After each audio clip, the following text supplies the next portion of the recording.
रमजान के 16 दिन गुजर चुके हैं लेकिन बाजारों में रौनक गायब है। ऐसा पहली बार है जब रोजेदार घरों से बाहर नहीं निकल रहे। सहरी, इफ्तारी और नमाज सब कुछ घर के अंदर ही हो रही है। ख्वाजा साहब के दरगाह के दरवाजे कभी किसी के लिए बंद नहीं हुए। दरवाजे तो अब भी खुले हैं लेकिन अफसोस कि आज यहाँ इबादत करने की इजाज़त नहीं है। दरगाह के अंदर बस वही चंद लोग मौजूद हैं जो अंदर के इंतजामात देखते हैं। दरगाह के सामने से गुजरने वाले इक्का दुक्का लोग अगर सीढ़ियों को छूकर सजदा करने के लिए आगे भी बढ़ते हैं तो वहां मौजूद सुरक्षाकर्मी उन्हें वापस लौटा देते हैं। मेला करने आया तो मेले के बाद जब से फंसा हुआ मैं जाने के लिए सोच रहा हूँ, कोई पहुँच नहीं हो पा रही मेरी यहाँ से। रमजान से ठीक पहले आए थे। रमजान से पहले मेला जब खत्म हुआ जब से हूँ। कहाँ रह रहे थे यहाँ पे? दिल्ली गेट पे रह रहा हूँ सर, मेरे को घर जाना है। लेकिन जब लॉकडाउन पहले अनाउंस हो गया था तो क्यों आए थे आप फिर? तो सर लॉकडाउन पहले मैं यहीं था ना। कितने दिन से? मैं मेले के पहले मैं यहीं था। अच्छा, आप इनके साथ ही हैं? कितने लोग परिवार में? हमारी एक छोटी 5 महीने की बच्ची है, एक मेरा 10 साल का बेटा है, मैसेज है मेरी। हम 3 लोग हैं। बंदोबस्त नहीं हुआ वापस जाने का? बंदोबस्त नहीं हो रहा भाई। आपने रजिस्टर किया वापस जाने के लिए? जो ट्रेनें चल रही उसके रजिस्ट्रेशन हो रहे थे? अभी कुछ नहीं, हमने कहा हमको नॉलेज ही नहीं, पढ़े लिखे मैं नहीं, जाहिर। खाना पीना क्या मिल रहा था? खाना पीना कुछ नहीं मिल रहा है, जो भी दे देता है तो खा लेते, नहीं देता तो चुपचाप रहते हैं। हम अभी यहाँ काम हम करने हम तो हो नहीं रहे तो हम लोग को कैसे की जुगाड़ हो जाए। अब किसी ने दे दिया तो खा लिया पी लिया। अब जब खत्म हो जाता है किसी के पास जाओ तो ये बोलते हैं कि मैं कहाँ से करूँ।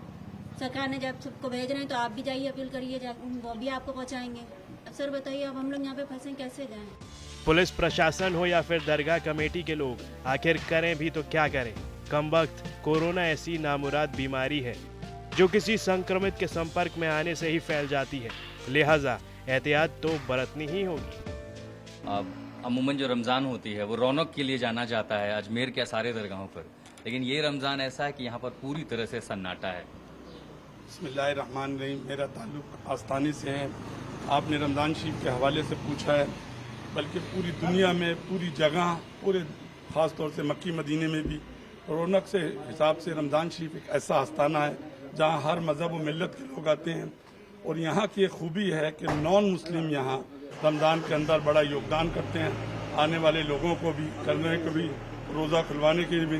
लेकिन हालात की मजबूरी, और मैं ख़ास तौर से हमारे CM अशोक गहलोत साहब, जिन्होंने बहुत पहले लॉकडाउन करके कंट्रोल करके ख़ास तौर से अजमेर शरीफ के लिए उन्होंने पूरा योगदान किया, और रमज़ान शरीफ के लिए भी उन्होंने हर तरह का हमें इमदाद और मदद की। रमजान के महीने में हर बरस 8 लाख से ज्यादा ज़ायरीन और श्रद्धालु यहाँ आते थे, लेकिन इस बार वो रौनक नहीं है। थोड़े बहुत लोग जो आए भी थे उनमें से भी करीब 400 से 500 लोग यहाँ लॉकडाउन में ही फंस कर रह गए। अब तो बस प्रशासन से ही मदद की उम्मीद लगाए बैठे हैं। केरल के रहने वाले ताहिर मोहम्मद तो 22 मार्च को ही अजमेर आए थे। यहाँ उनका फ़ोन भी चोरी हो गया, घर वालों से संपर्क नहीं कर पाए। यूपी के कानपुर से आए अंसार अली की भी कहानी ताहिर से जुदा नहीं है। गलियों में इस सन्नाटे को देखते हुए आपको ये यकीन नहीं होगा कि मैं अजमेर शरीफ में हूं, और वो भी रमजान के महीने में।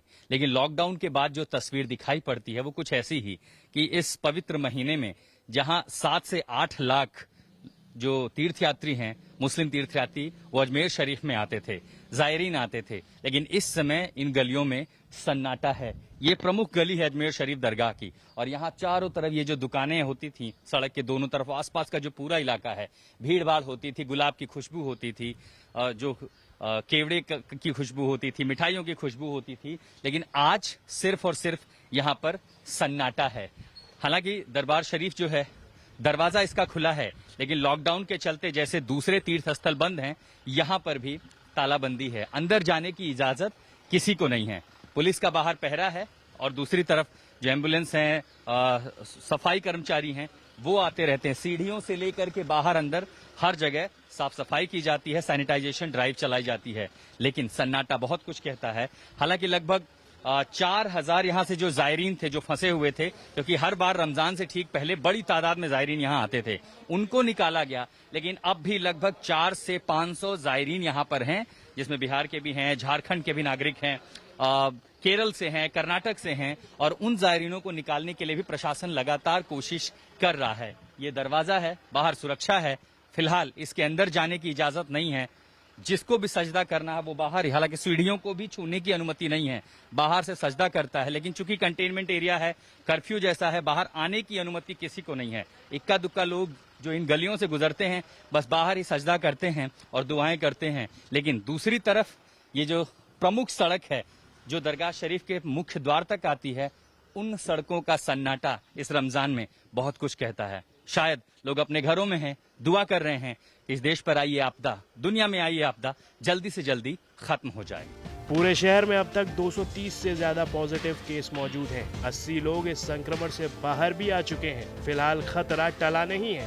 प्रशासन के साथ हम भी आपसे यही अपील करते हैं कि घरों में ही रहें, तभी कोरोना के कहर से बच पाएंगे।